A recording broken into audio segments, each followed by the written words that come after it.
బావా ఊరికొచ్చి మా చెల్లెలు వస్తుంది, మా చెల్లెలతో మాట్లాడమనుకో బొక్కలు ఇరగొడతా, బొక్కలు చూర చూర చేస్తా, పే చిత్తపండు చేస్తా. మా చెల్లెలతో నువ్వు అస్సలు మాట్లాడద్దు. సరే అక్క నేను వచ్చిన. చెల్లె బాగున్నావా? అమ్మ నాన్న బాగున్నారా? చెల్లె బాగున్నారు. బావా బాగున్నావా?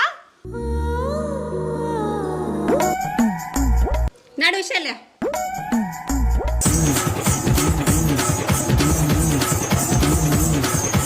అక్క నేను పోయి వస్తా.